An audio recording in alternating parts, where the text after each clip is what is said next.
Hello guys, welcome to my channel. कैसे हैं आप दोस्तों? उम्मीद करता हूँ आप खैरियत से होंगे। तो दोस्तों आज वीडियो शुरू करते हैं। दोस्तों इस वीडियो में हम सीखेंगे कि कमोडिटी होती क्या है, व्हाट इज़ कमोडिटी ट्रेडिंग और किन एक्सचेंज की माध्यम से हम कमोडिटी ट्रेडिंग कर सकते हैं। तो दोस्तों कमोडिटी ट्रेडिंग क्या है? तो दोस्तों कमोडिटी ट्रेडिंग वो चीज़ें होती हैं जिसे इंसान ने नहीं बनाया बल्कि कुदरत ने बनाया है।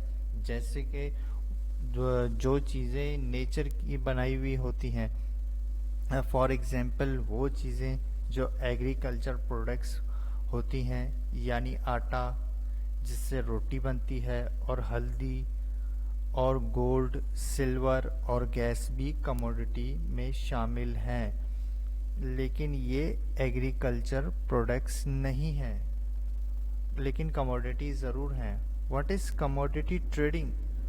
तो दोस्तों जो आप एक्सचेंज के माध्यम से बाइंग कमोडिटी बाइंग और सेलिंग करते हैं तो उसे ही कमोडिटी ट्रेडिंग कहते हैं। और भारत में दो तरीके की कमोडिटी ट्रेडिंग्स होती हैं। Number one, agri commodities. Number two, non agri commodities. Commodity exchange के नाम ये हैं MCX, NCDEX। आप इन दोनों एक्सचेंज पर ट्रेडिंग कर सकते हैं। Thank you guys, and also like, share and subscribe.